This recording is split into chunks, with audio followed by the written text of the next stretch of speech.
No action determined at closed session.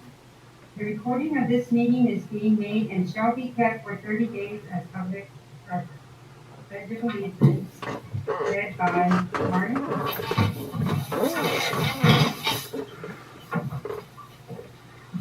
Ready to begin. I pledge allegiance to the flag of the United States of America and to the republic for which it stands, one nation under God, indivisible, with liberty and justice for all. Roll call. Thank you. Dr. Robinson, Ms. Skusd, and Jim Bender's absent. And Michaela Gaddis, not present. Is there a motion to approve the agenda? I make a motion to approve the agenda. Sarah, second by. Thanks. All in favor? Aye.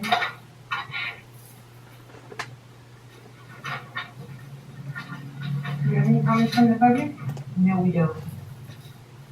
Okay, so we'll go straight to our TA report. Wow, it's my turn already. Yep. I'm opening up my phone because it doesn't recognize me with my mask on.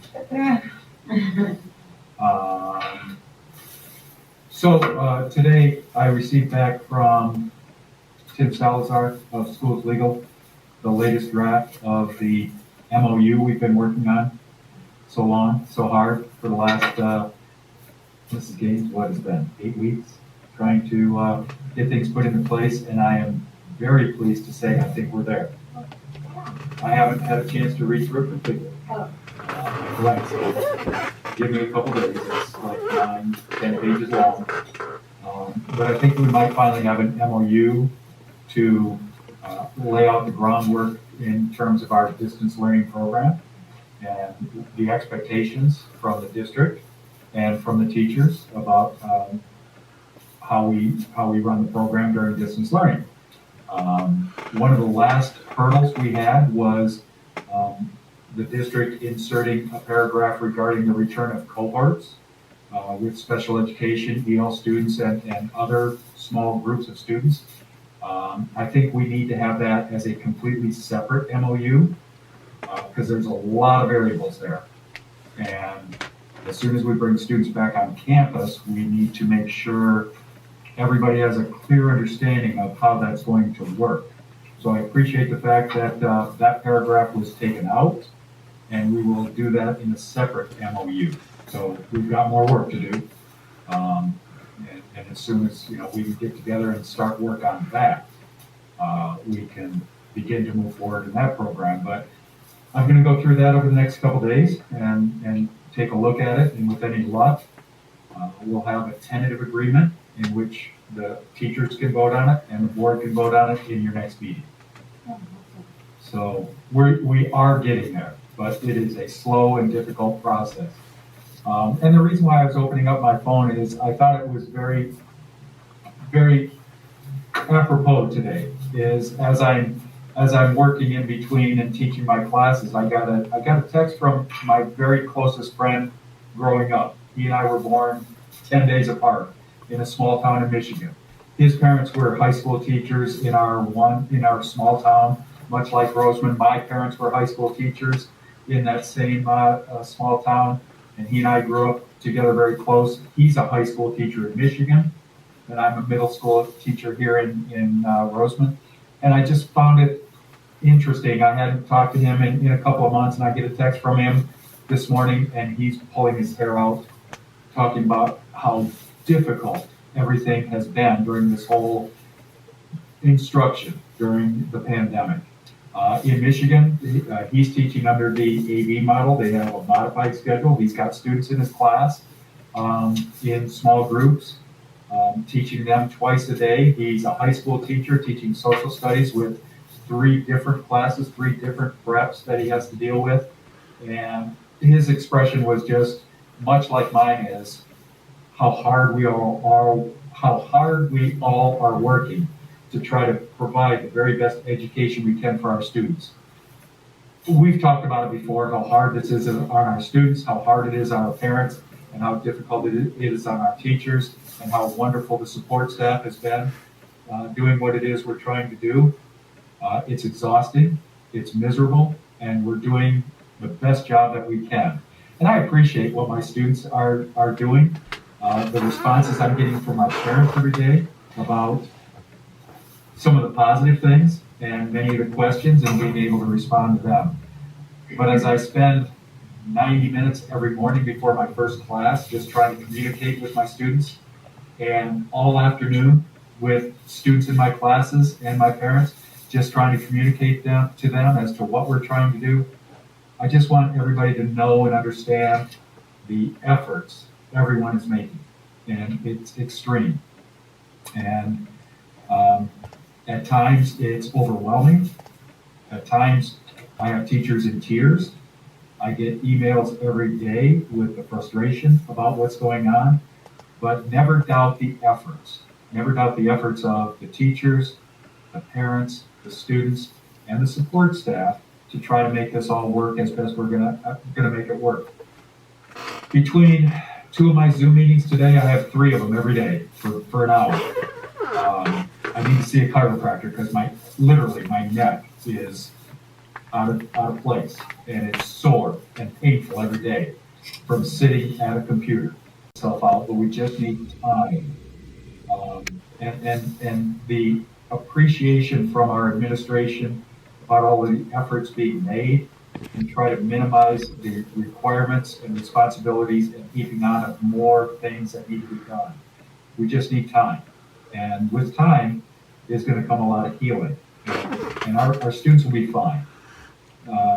They're going to get through this, and next year, later, next semester, next year, they'll catch up and everything will be fine. But I just want everyone to understand all of the efforts being made. Mr. Gutierrez, you usually hear me every April or May at this time talking about how exhausted I am. You're exhausted now. I'm exhausted like I've never been before. I've in 28 years never ever worked this hard before, and that's what I hear from the teachers every single day. I have never put forth so much time and effort into my classes. I was on a call with my daughter this morning, talking to her about my stress, and she's going, "Why are you working at 9:30 at night?" Because I had things I needed to get done. But I just want everybody to understand we're doing a great job. The district is doing a great job. Mrs. Gaines is doing a great job. The board is listening and hearing what's going on. We've got a lot of difficult situations to address, and we're going to continue to address them. Our students will be fine. Some of them need to be a little bit more involved. I'd like all of our students to be involved every day, like my students have been. I have, in one class I have 36 students, in another class I have 33. I'm very fortunate that almost all of them attend every one of my Zoom meetings. I need that to happen in every class, whether it's a 3rd grade class or a 7th or 8th grade math class or high school calculus class. I just need the students to attend. They need to attend their meetings. They need to approach the work that they have, and they need to treat every day, including Fridays, as if it were a school day. And if we all do that, we'll get through this with time. So, sorry to lecture. That's what I do. Thank you for your time. Have a good evening. You're welcome. You don't have CS report? CS? No. CS? No. Okay. So superintendent, target? Back to you. Oh, sorry. CEO. Good evening. Thank you. I'll be brief this evening, but I have I think a really strong point of great news.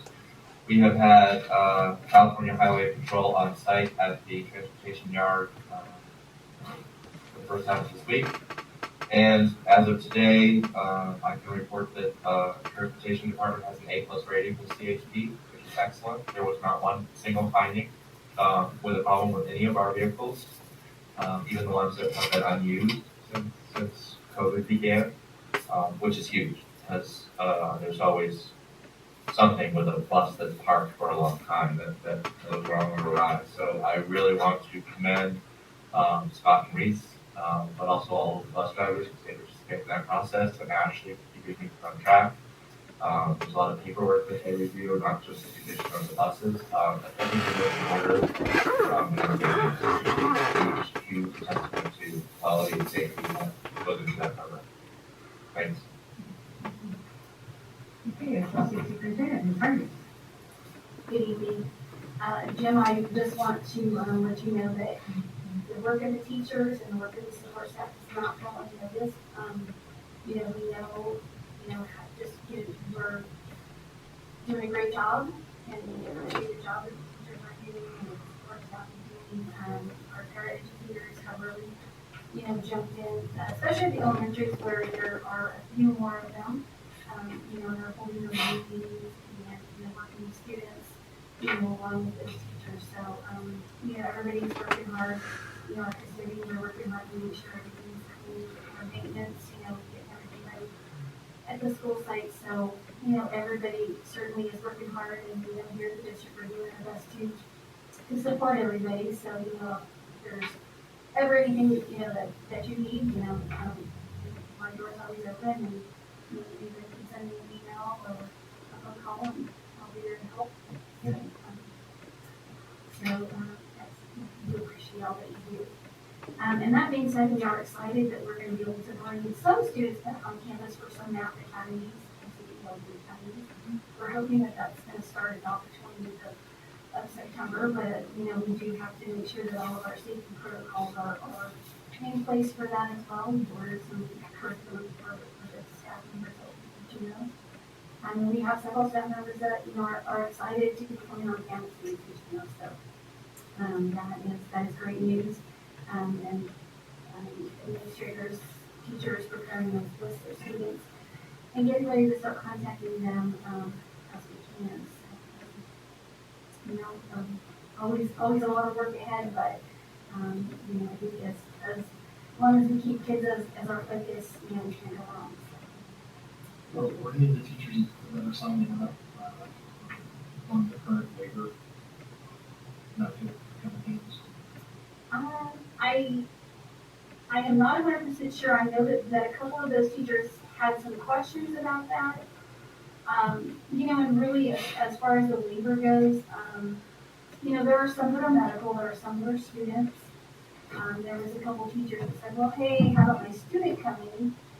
And so, we had to say, you know what, if your student's going to be on campus, they have to be within their grade level. So if you teach second grade, but your student is in fourth grade, your student could qualify for the fourth grade math academy versus the second grade class, because we have to keep those cohorts very small. We can't mix those cohorts.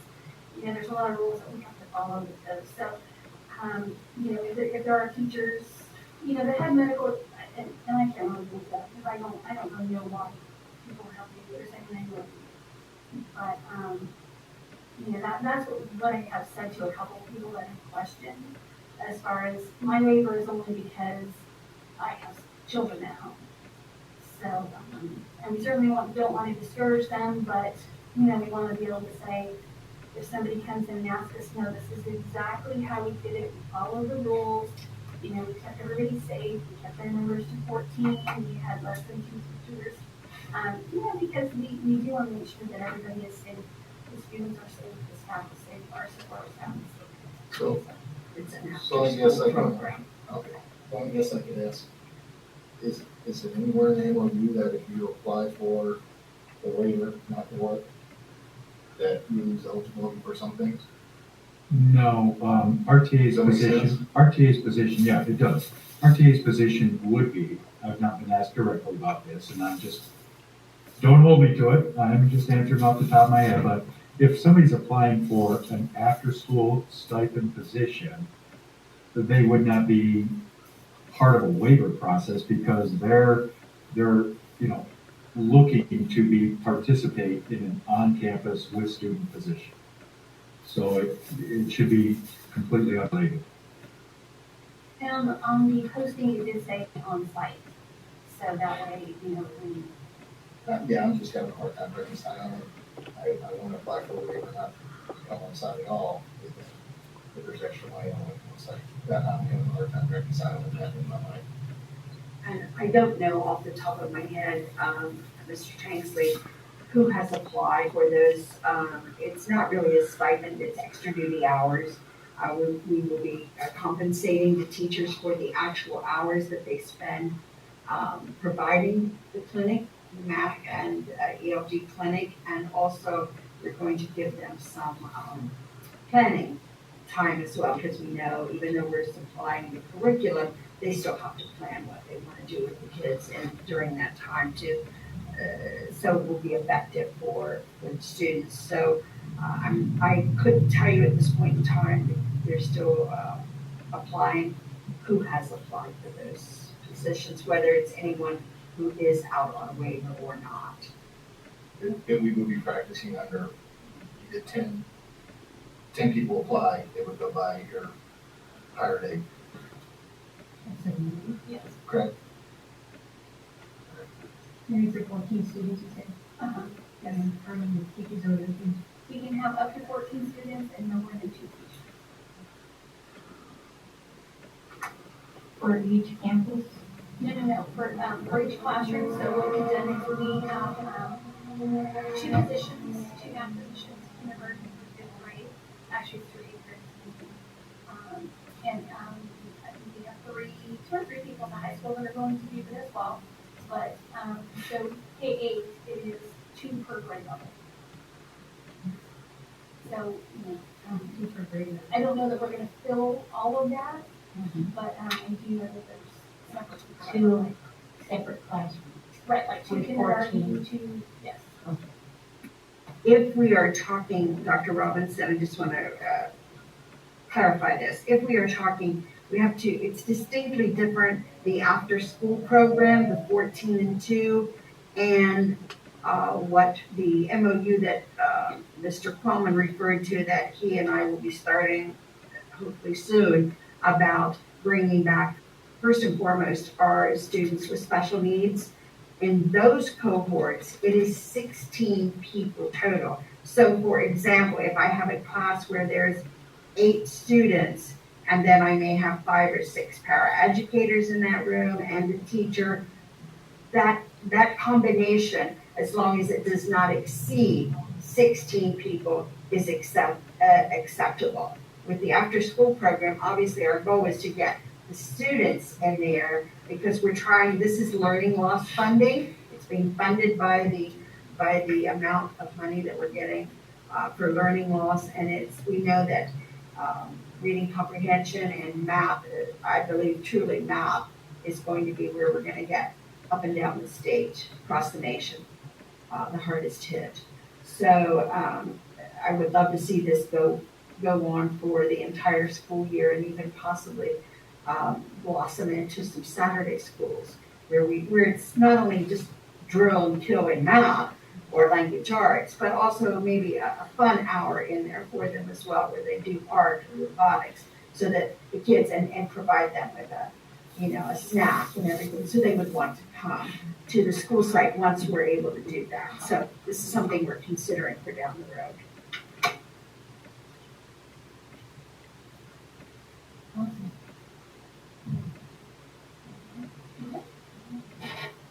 Thank you, Ms. Harvey. Superintendent's report, Ms. Gaines? Okay, let's see what I got here. Wanted to say that in the near future, our website is going to have a new look to it. We're very excited about that.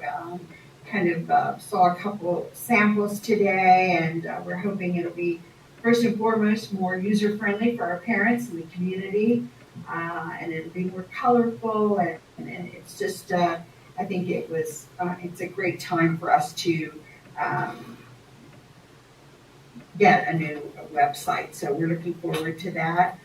I also wanted to let everybody know that the Cteit Grant that we had a little issue with last year at the high school, was submitted today. It's officially due tomorrow.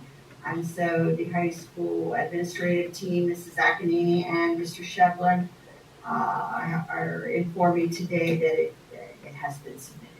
So we're excited to have that done. Also wanted to share that Dr. Mary Barlow selected 19 districts out of 47 to be part of cohort 1 for KIDS, and it's KIDS stands for Kern Integrated Data System, and it has a lot to do with examining data with kindergarten students and learning from that data. And I just got the email, so I'm not sure what all is involved there. I was very happy that Southern Kern and Muroc and Tehachapi, we were all 3 invited to be in that first cohort. So that's very exciting.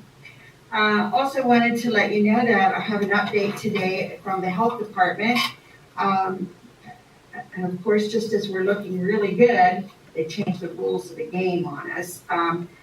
Prior, we were told that once Kern County goes below the 8 mark in percent positivity and also in case rates, and we stayed there for 2 weeks, 14 days, we would be able to resume school. I want to tell you that we're below 8 in both of those categories. Case rates, we are at 6.7 today, and percent positivity, we are down to 7.1. The health department still has us as purple, but we could, and I say could, I'm not saying we will, I'm saying could, we could be off of the purple list as early as next week, at which time we will, excuse me, they changed the rules of the game. At one time, we just need to be on the red list for 14 days. Now they've added an additional 14 days. So we would have to be on the red list for a total of 28 days. Once that happens, then the Board of Trustees could resume to traditional school if you wanted. So it is looking, Kern County, I always say Kern County is doing much better. They just would like to see the county as a whole testing more people. And that's what's keeping us in the purple. Purple's the bad area. That's what's keeping us there. But I thought all in all, that was some good news for today. So I too was going to congratulate the Ashley and the transportation department. That was great news to hear that not one ding in the entire inspection. So anytime we can get news like that, we're very, very excited about it. So that's it for me this evening. Communications, Mr. Contreras. Give all the teachers a attaboy for us. They have been doing a great job with a very frustrating system. So thank you. And thank guys, yeah, keep it up. You guys have been doing a great job keeping all our kids hooked up. I get to hear a lot from my public since I'm right here in town, and let me tell you, they are all very frustrated.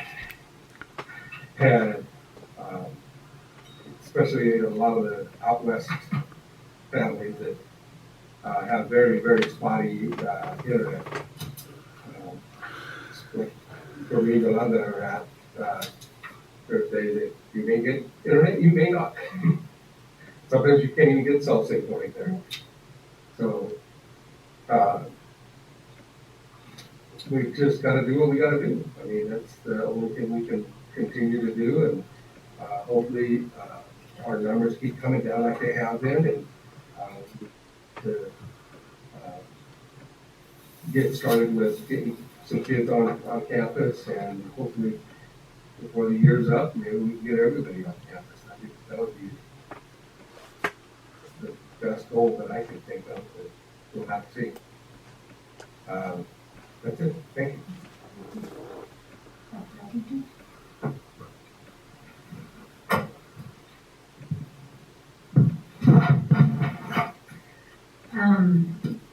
And thank you everyone for the hard work that you've been putting in.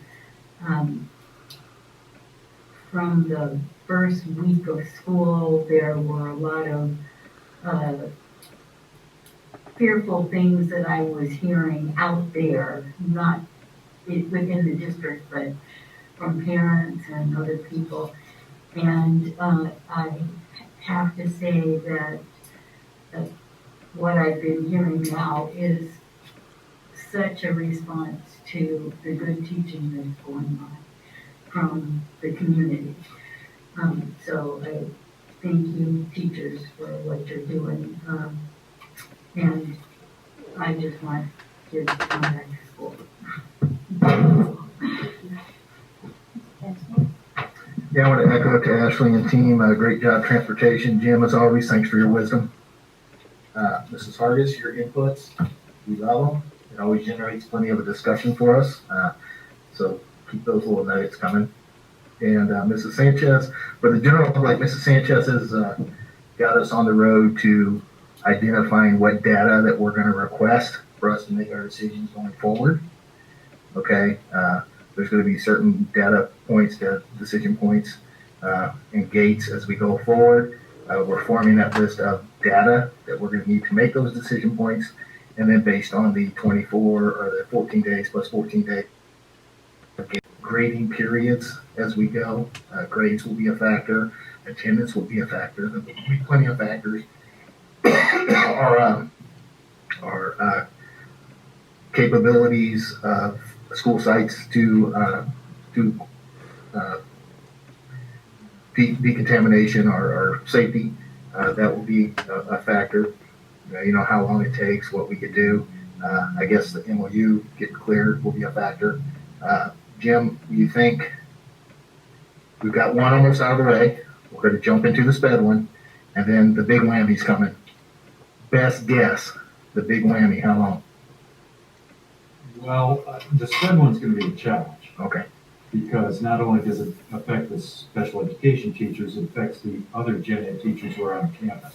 Excuse me. So that's going to be an issue. But when you say the big whammy, Yes, us coming back. clarify for me. Us coming back, whether it is ADAB, it's every day, us coming, bringing students back on campus, full up.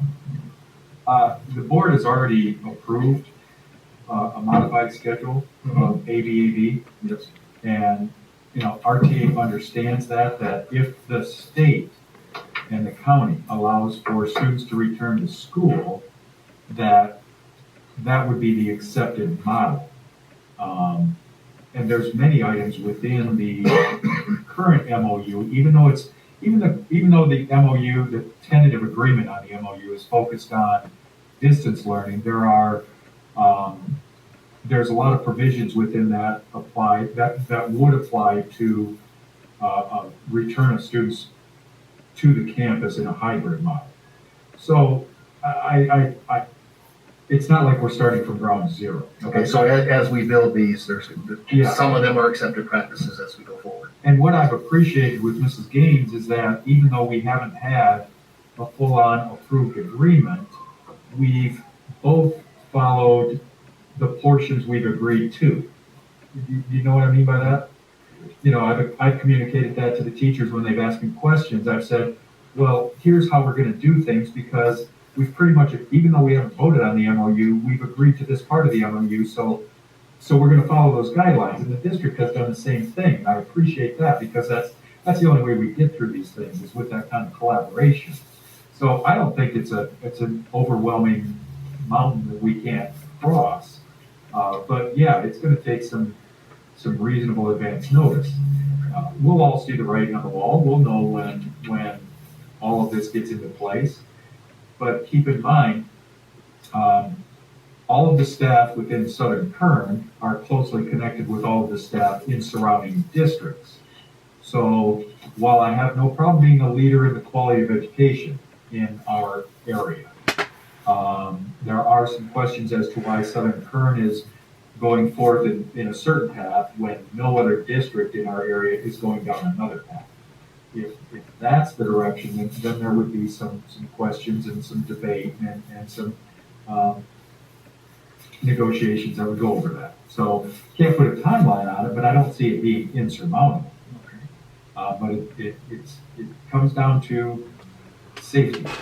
We want to educate our students, but not at a cost of serious illness.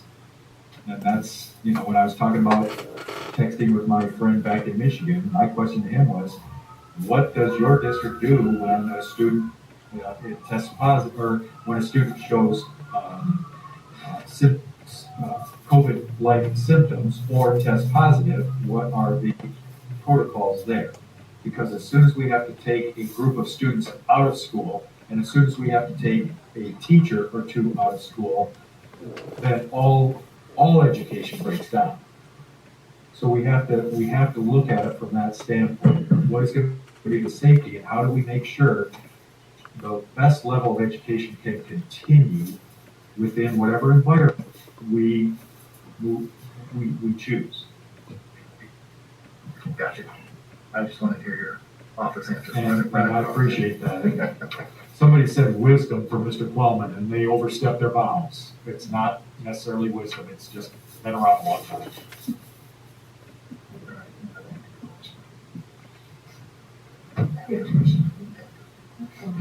I just want to say, I think we're all working together to achieve the goal, that continue to move. We'll get to what we need to do. So, with that, we have consent items A through G. I make a motion to accept the item. Second by Thanks. all in favor? Aye. Aye. Business, the board action 016 of August 5th, 2020. Approval of the 45-day budget revision. Mr. Party.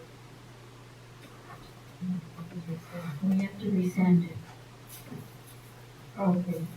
Well, First bit, we rescind. I'll make a motion that we rescind the original, then we'll go to part Barry? three. Second by Second. Dr. Robinson. All in favor? Aye. Okay. New revised 45-day budget revision. All right.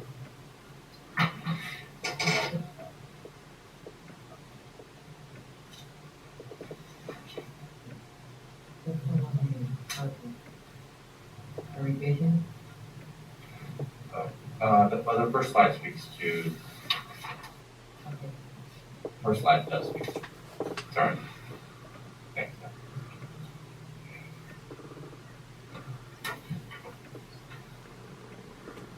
Number of bullet points, and I believe you have a copy of the PowerPoint with you. I won't read you all of them, but just to hit a couple of significant highlights on each one.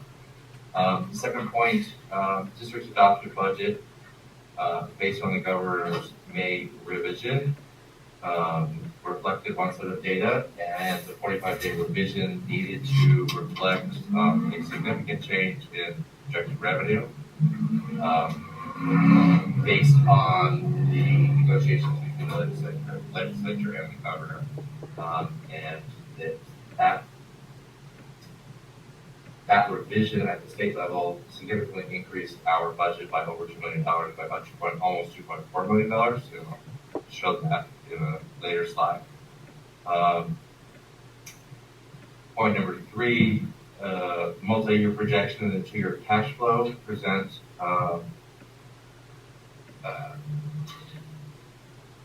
present the board with some really important points to remember as we move forward.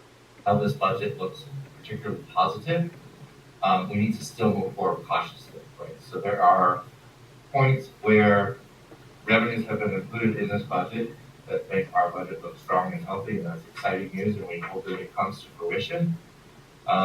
If certain funds don't come through from the pro level, there's potential for mid-year takebacks. And so we want to be cautious. So we are monitoring all of those things. We're planning how to spend these funds in a good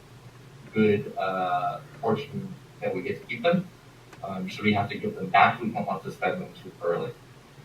And so balancing act to make sure we spend dollars on today's kids to meet their needs, but also to make sure that we spend and then put ourselves in a negative situation again in the near future. We've talked about this before. The state has balanced their budget on the assumption that school districts can live through another series of deferrals.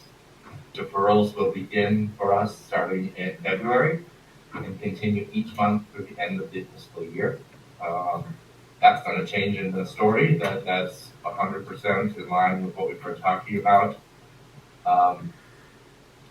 Those deferrals will be paid starting in July of 2021, to the district, and they'll be repaid essentially in reverse order from where they were held. So June's money will come in July, May's money will come in August, that way.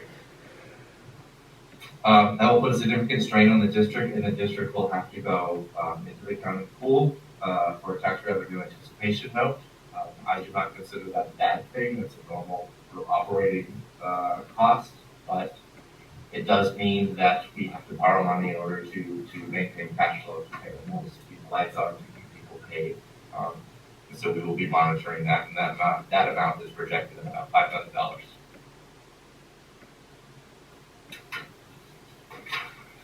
Our unaudited actuals must be presented each year. These are the numbers that we will take now and transfer to our auditor for her review and for firm's review.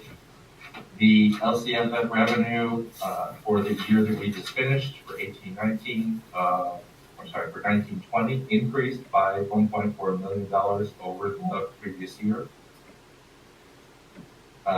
State revenue declined, largely due to Prop 30 energy efficiency grant funds that were drawn down in the prior year that we continued to spend, but there were no more to draw down due to grant funding. Expenses were reduced by just under $6.1 million. That was a known intentional decision of the district. We held to it, and the ending fund balance reaped the benefit of that commitment to righting the ship.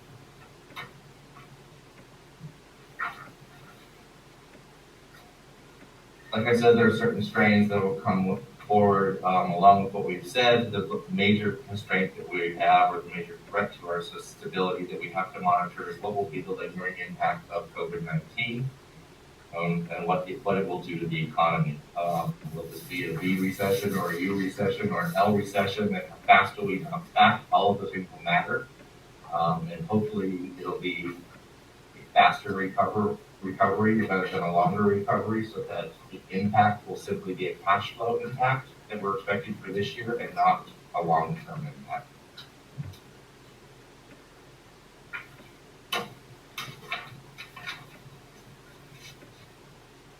On this slide, significant, I think, point to point out is this is just simply confirming the power of the reductions that were made. If you look at the first three lines, certificated salaries, classified salaries, and combined benefits for the two categories, there were significant reductions in each of those categories. The district committed to them in January previous year, held to it, and that has allowed us to build our fund balance and return to a positive certification.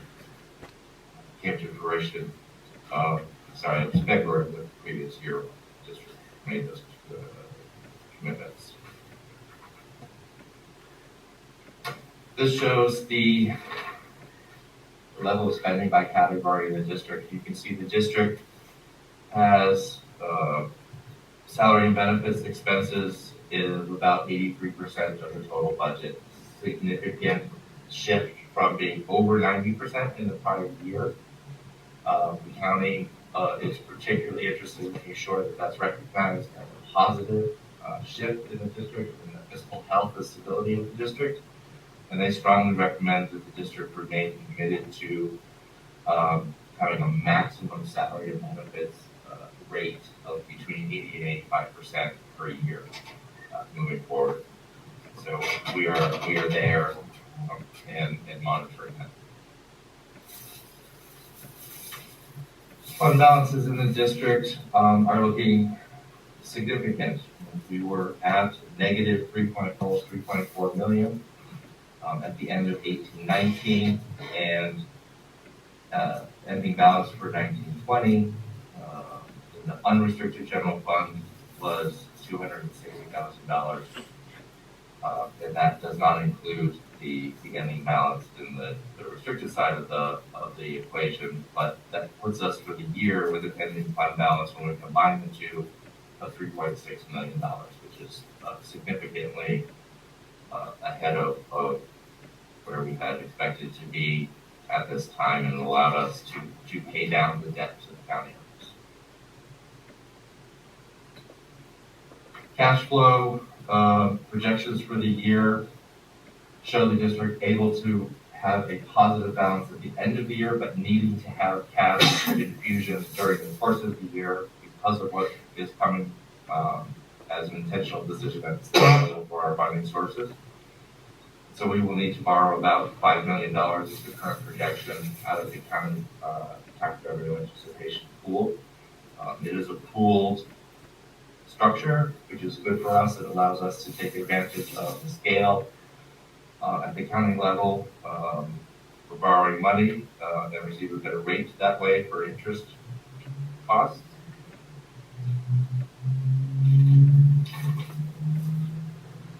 And just to reiterate, the deferred revenue from the state side does not mean a cut to the district, but it means that our money doesn't come in until the following fiscal year. So we're not having to make expense side reductions in our budget because of that state budget decision, but we are having to make sure that we can stay afloat until we do have this cash receipts beginning in July of 2021. Do deferrals ever turn into cuts? They can. Deferrals were really used first and most strongly in the last state recession, or global recession actually, but in California they were used as a powerful tool for the first time in 2008 and beyond. So those did not result in reductions directly per se. They were always paid. Sometimes the pay dates were moved and manipulated, and so we had to make sure we were on top of those and maintain current monthly predictions of when our cash receipts would come in. But there is always that possibility.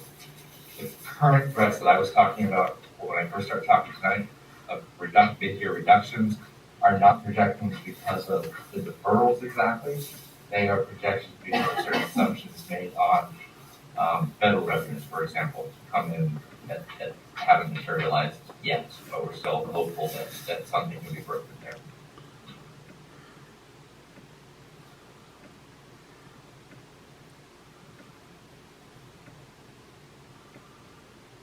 If there are any other questions, sorry, I'm happy to answer any other questions. Otherwise, that's the bulk of our thing. The only other piece that I would draw your attention to, one significant change, and I think they deserve, a pat on the back for it because of the hard work that they did during the spring. I said there was going to be $350,000 ending fund balance in Fund 13, which is nutrition services, and that's actually $463,000. It was more federal revenue coming in than originally projected for the end of the year. So that's great news.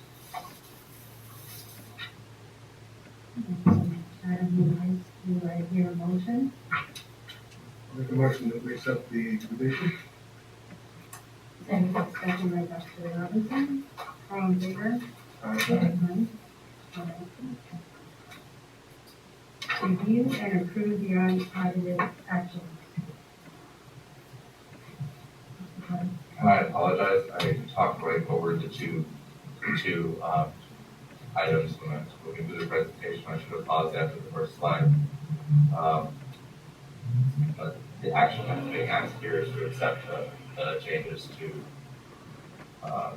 essentially ending fund balance projections resulting from 45-day budget revision, as well as to some revisions to posted expenditures and revenues in the current year that have been made since June 30th.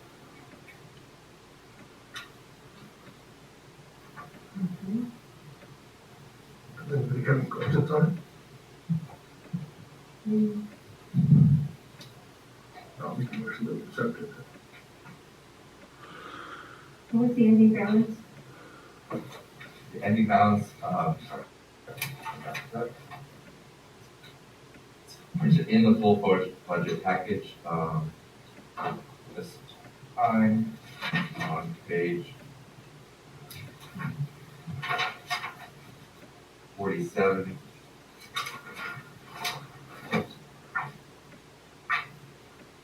Sorry, Page 47? I'm sorry, not on page 47, on page,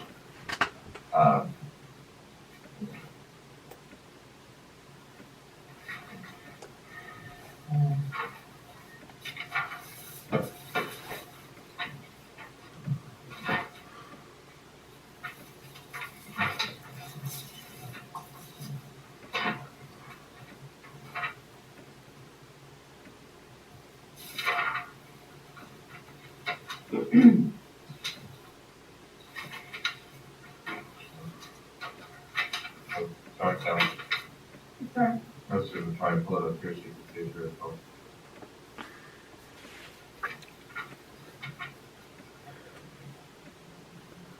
Mr. Barth, if you can find the ending fund balance for 2021, 21, 22, I think that would be, the board would be very interested to see the projected, even though I realize it's still a ways out, but it is something to be optimistic about. Yes.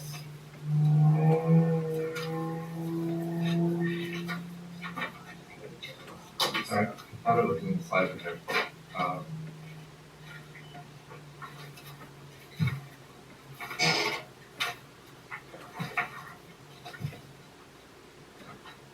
The original projection for the end of this fiscal year in the general fund was about $700,000. What page is that on?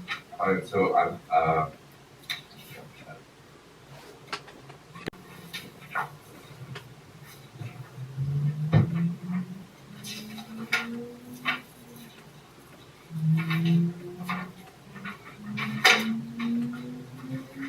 we look at fund equity on page 49, sorry. This is the bottom of that small chart. So there you can see the presentation of,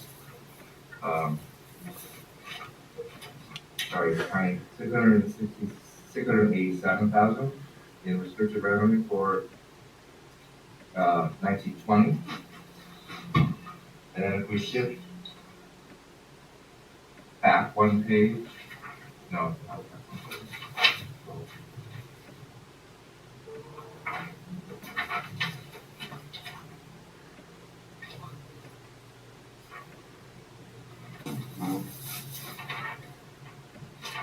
Mr. Barth, if you look on page 42 for the budget revision, it projects 2021, 21, 22, and 22, 23. And you can see the reserve percentage board members. You will see that if we are able to maintain and the federal government comes in and does what we've been told they should be doing, we are on an uphill climb in increasing our federal, our reserve percentage over the next 3 years, including this year. Ms. James, we need to do the actuals first and make motion on it, and then the, Yeah, I just was hoping to find the page. Correct. So, and I apologize, I was looking at the audited actuals, and we moved back one item to the 45-day budget revision. Thank you, Mrs. James. You can see the actual budget allocation projection for the multi-year. And we were at 791,000 projected beginning balance, moving into 2021. And that has stayed fairly close to where we were, which is the ending balance for this current year. But that does bump up significantly, and projects now over a 10% ending fund balance for the end of this fiscal year. But just to be clear, because that sometimes does cause confusion, we're not at 10% yet. We're moving there for this year. And so that is a significant increase over about 6% that we were looking at previously. And you can see as we move forward from there, it's 20%, 27%. So between now and the third year of our multi-year projection, what we'll need to do is have lots of conversations about what do restorations look like, what does actual revenue coming in look like, as well as what does the district have for one-time expense needs coming along. Because these end of fund balance amounts are based on ongoing money, right? But they contribute to one-time money when they sit in the ending fund balance. And so ending fund balance numbers are excellent resources for capital expenditures on facilities, for example, that are more or less one-time expenditures, or bus replacement plans, computer technology replacement plans, and ways of setting aside money to make sure that we can handle those expenses when they come up and give spikes to the budget.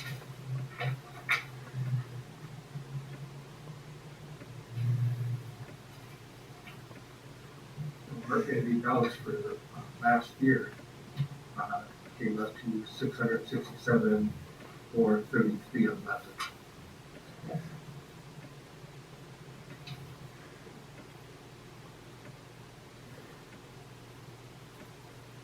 That's our general fund.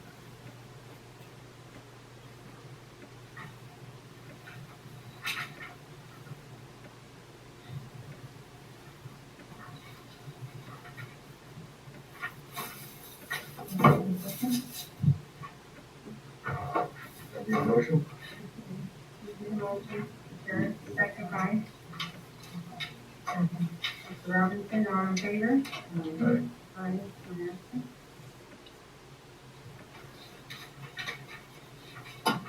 Approval of resolution 20-21-02, the bank permit. Mr. Hart, In 1979, the voters in the state of California passed a resolution requesting that government agencies establish an amount of allowable increase from one year to the next. This resolution addresses where we are for that in this year. The district presents on page 171 the GAN form showing the 1920 fiscal year calculations and the 2020-2021 calculations. And this is asking the board to approve the projected GAN limits of spending for this ending and for the upcoming budgetary year. This projection at the end of the fiscal year, if suddenly it needed to make an adjustment to the 2021 GAN limit, before we be asked to make the resolution this same time next year to modify that first.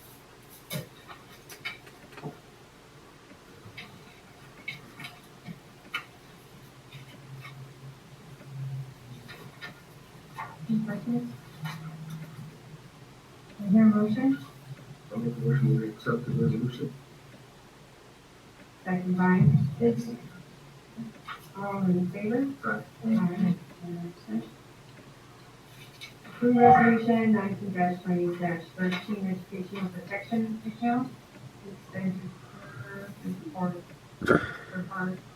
The education protection account,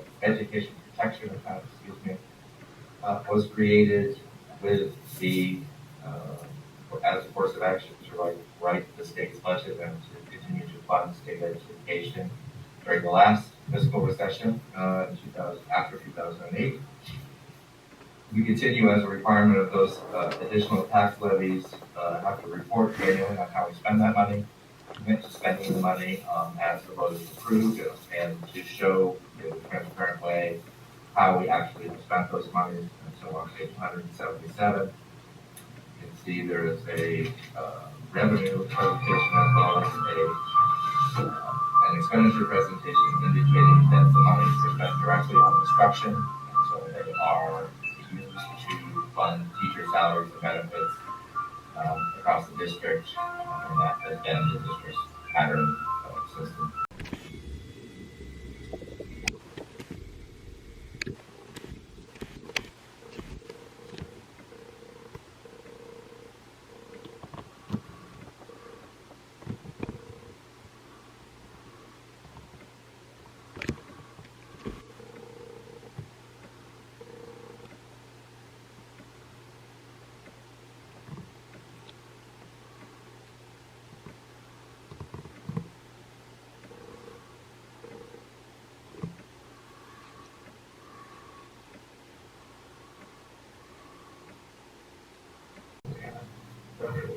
What you have to remember, our full-size buses now are smaller than the full-size buses we had before.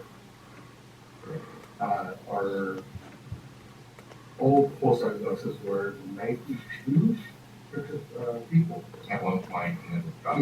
Yeah, and then now these are. We have some that are in the 70s. Right, and it all had to do with the seatbelt ability. It used to be 3 and 3 down the road, and now it's actually 3 and 2, and a lot of them are on. So they take up more space, and then they space them out more. So you can almost need 3 buses to replace 2 buses.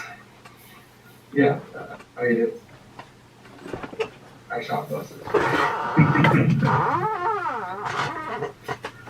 I still Thank you for doing that. The motion by Terrace, I hear a second. Excellent. First, during the meeting and attendance time is being. If you will look in your board packet for Wednesday, the 23rd, I believe it is, you are going to see our LEA, our copy of the Learning Continuity and Attendance Plan. And you're probably thinking this template reminds me a lot of the COVID-19 report. Your questions are in green and the answers are in white. This is a lot more extensive than the COVID-19 report is. There are actually 25 different questions that had to be addressed. And give you a little bit of background about this. I'm not going to go over every question with you. I do want you to know that this is due to Kern County by September 30th. Today is the 16th, so I would say that it's 95% done, and I've proofread it once, but I like to go through it again and again. There is one question, number 24, that I'm not real, I think we could do a better job with the answer on 24, but they are, as you get toward the end, it's asking you how you're going to primarily spend $6.9 million on your low socioeconomic students, your English learners, and your foster youth. What I do want you to know that this report is a product of Senate Bill 98. It is requested this year, required from the local educational agencies in lieu of the LCAP. We will be doing an LCAP later on this year, but this is sort of our intervention plan document that focuses us on what we are going to do to accommodate for learning loss. If things go well, and I always say if things go well, we should be receiving $3.1 million to address learning loss. And that money has to be spent by December 30th.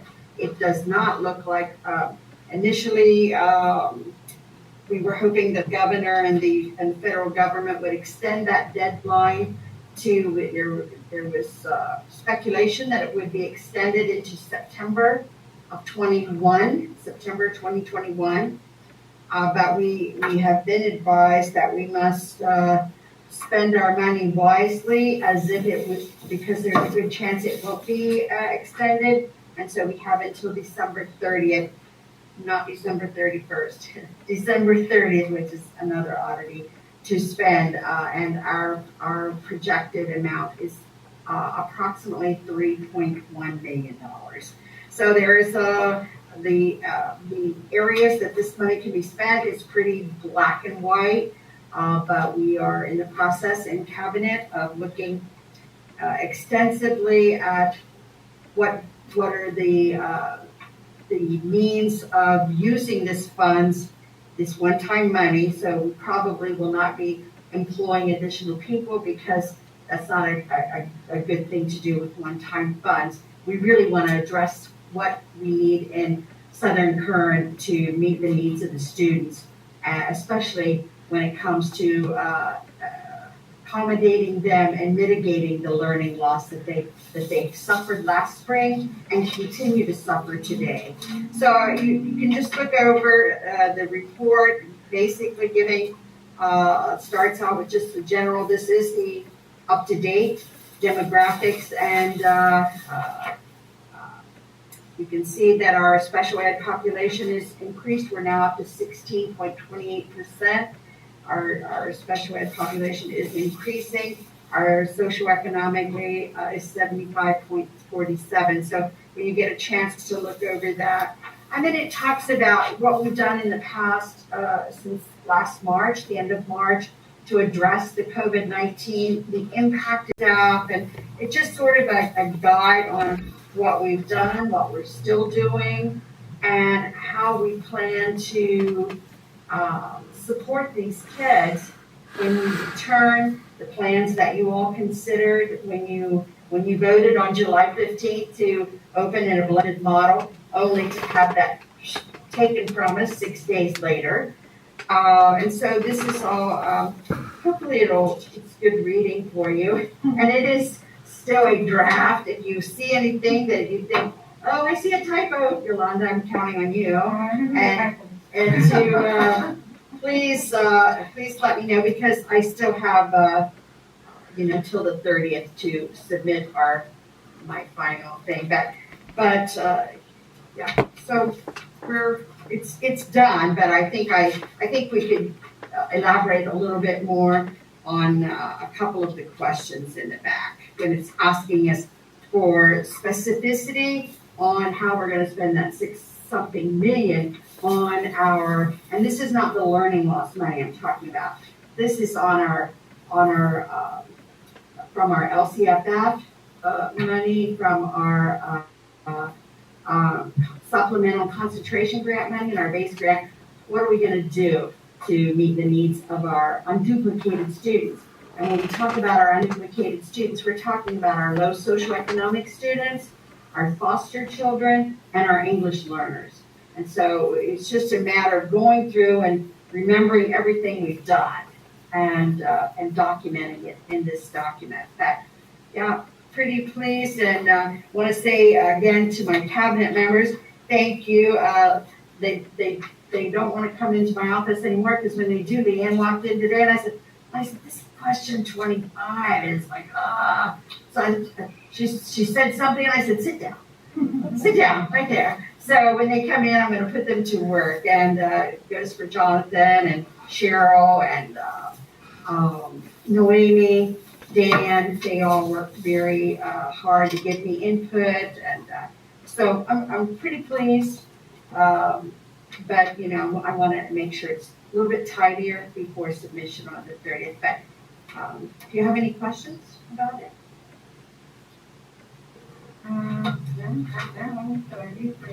Yeah, read it. I know I'm going to hear from you, Yolanda. It's okay.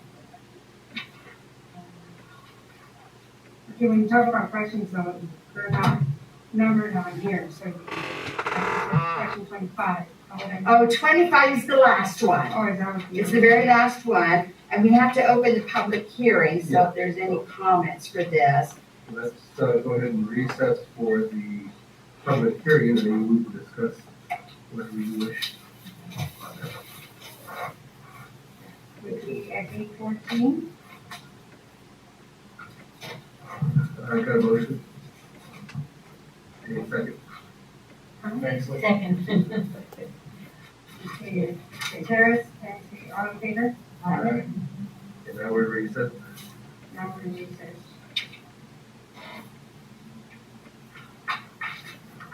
Okay, thank you. Discuss all that. What to discuss all Oh, that? I was just remembering the questions, I just didn't know what answers go to what questions.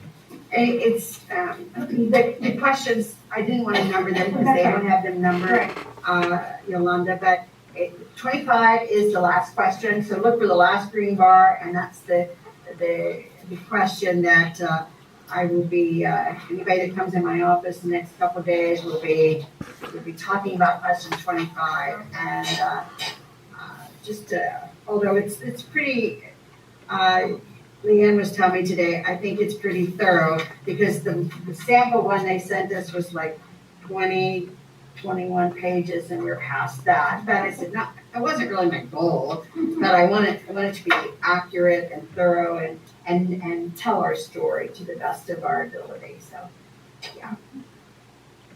I did think of something else to put in there.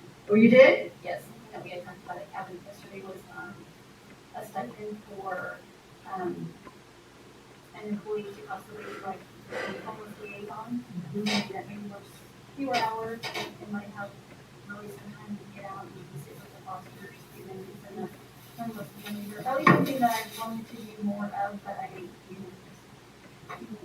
And how do you visit with homeless people? Because generally, here in Roseland, we do have a percentage of students that are considered homeless, but they're not necessarily living on the street. They're doubled up with family members. So that, but that's one of the definitions for homeless.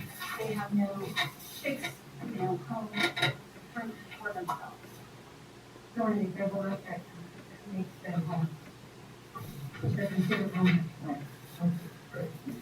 They go full release on that property.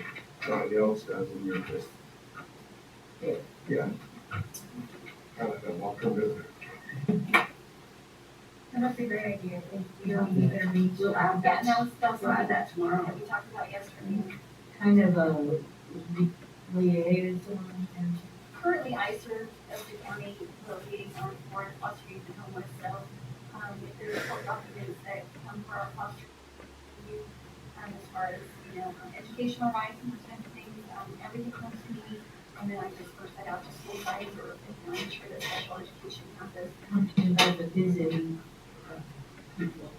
Yeah, and unfortunately, I don't have that opportunity to really go on and visit very often, but, It would be a great thing to somebody in that position. Yes, I definitely. And that's just something that, is on the heart that more for the students, we do have some Title I funds that we can use for that. We definitely have some of the last funds that we can use. So if we were to, say, extend somebody's hours for doing that position, that maybe have a part-time job and give them some extra hours. But how would that look as far as the budget? Would that be a year-to-year thing we have to consider, or once we hire them, then it's an ongoing expense? What? Yeah, we were looking at it as more of a stipend position, rather than like not like a full 8-hour position. We could do that, a couple hours a day. That has to be a certificated person. I mean, classified.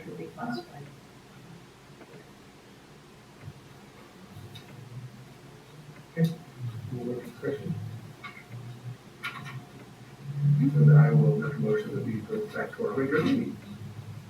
Okay, the regular session at 8:19. Second by Second. Dr. Robinson, all in favor? Aye. Approve the special board meeting for Wednesday, September 23rd, 2020 at 9 a.m. to approve the learning community and attendance plan due by 9/30/2020. Ms. I Gaines, motion that we Ms. approve. Gaines, Yes, unfortunately, we cannot have the public hearing, and the board of public hearing has to be first, and then the board approval of the plan at a later date. And so we called for the special meeting on the 23rd, primarily for you to approve the plan that you have in your packet already this evening. okay, so do I hear a motion? I motion that we approve the special board. Okay, second by, So go ahead, Captain. all in favor? Hi, and I'll make a quick footnote. In that special meeting, there will also be some paperwork for our Ceramark project over at North Elementary. And with that, we've actually met last week? Yeah. We met last week with the project manager and ironed out some of the budgetary information that we needed to take care of with buildings. And we will be approving that revision that we just did next week.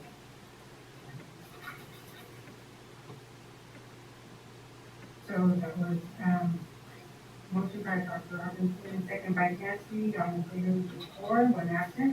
Yep. Okay, second reading, second review and reading and approval of the board policy in.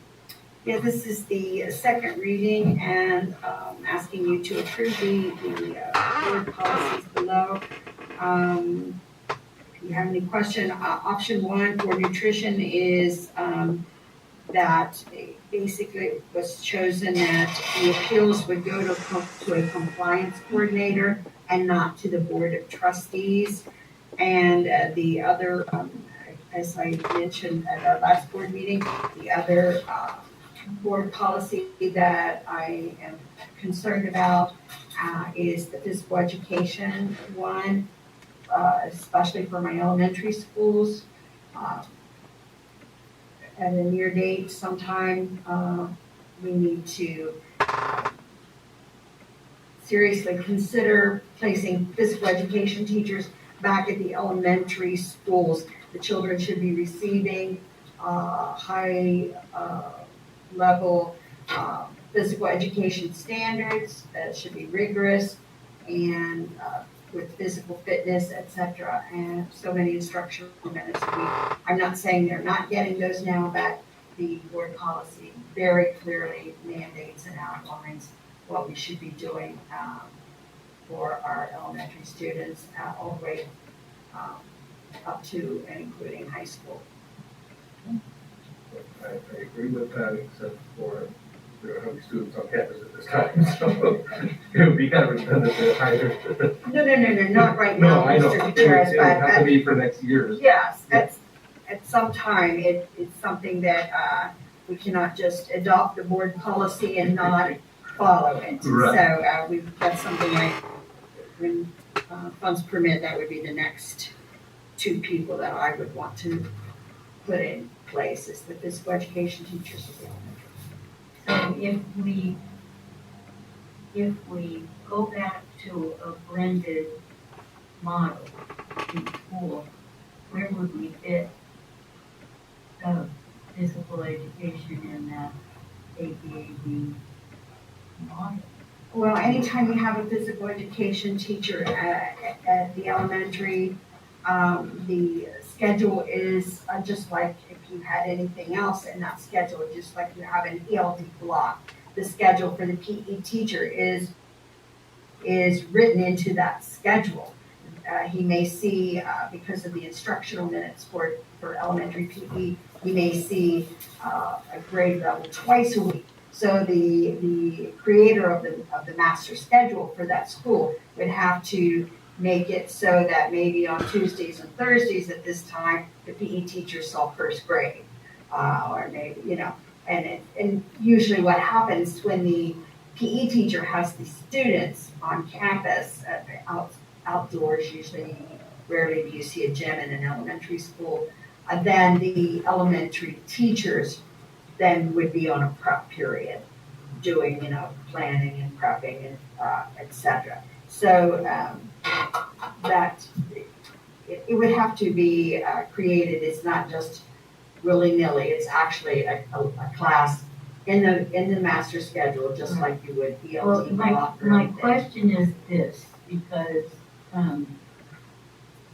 they're only going to be at school half or less of the time, then we can't give a whole PE period to a half-time school. You understand what I'm saying? Yeah, I think you're way ahead of yourself on there. Because Okay. if until we get all the kids at school about PE teachers, that can be a question. And Well, that I be would next really year. like to see all the kids in school next semester. Don't see that happening right now.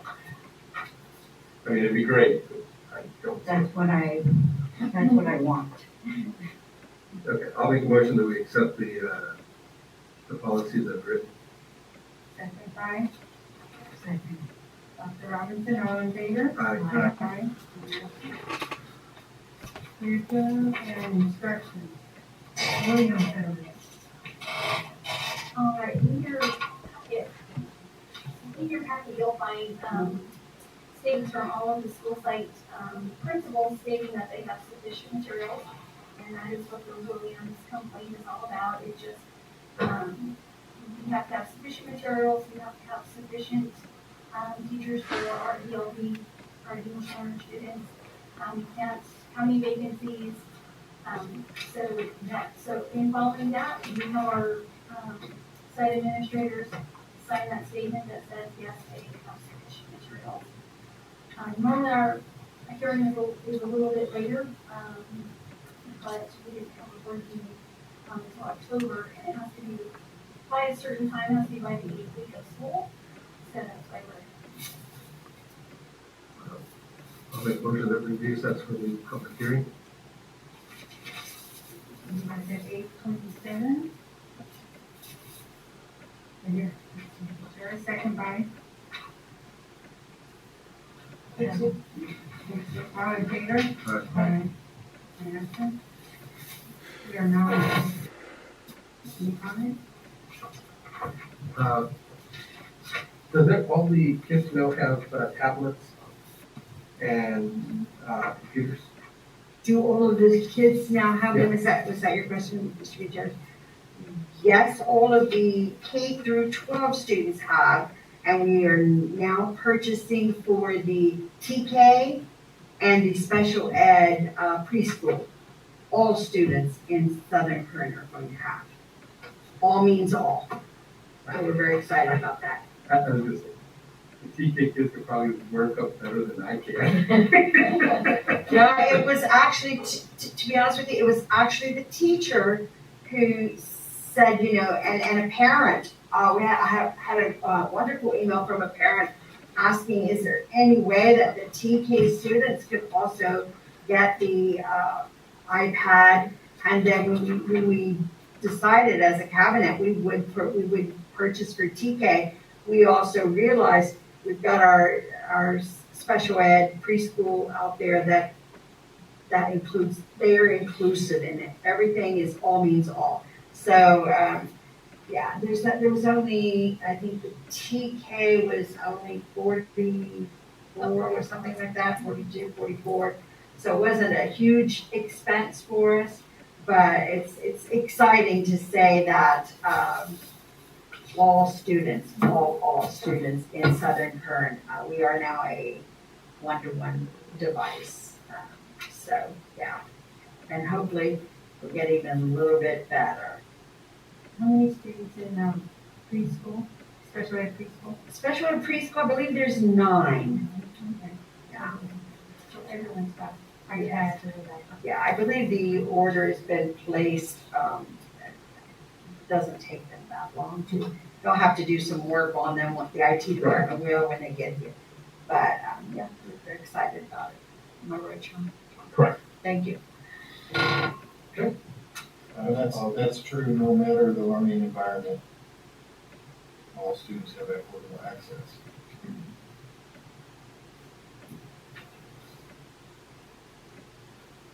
I'll make a motion that we go back to our regular meeting. And that's at 8:30. Okay, Robinson, all in favor? Aye. Approve resolution 2021-03, division of structural materials for 2021 artists. And that is a resolution that says that we are going to ensure that all of our students have the sufficient materials and that we, have everything according to what is needed. So, Is there a motion? Accept the resolution? Thanks. I don't want to be the first one that does all of it. Second by B. Harris, all in favor? Aye. Personal item, things. And this is just our personnel items list for this board meeting. Pretty much nothing really new here. I do have one employee that you'll notice that what we had occurring was there was some the contractual limits. Some classes had less. And so what happened with this one employee, where there was a buyout initially, when the class sizes were balanced, it's just a matter of moving kids to balance the numbers in from one period to the other. They found that there was no longer a need to buy the 1/7 or the 1/6 from that teacher. So everything else is pretty much just is what it is. Good to see that the workability coordinator is on the agenda. You did special ed.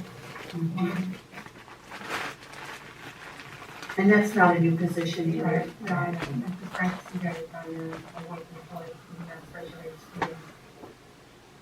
Back, school, do I hear a motion? Motion to approve personnel items as printed.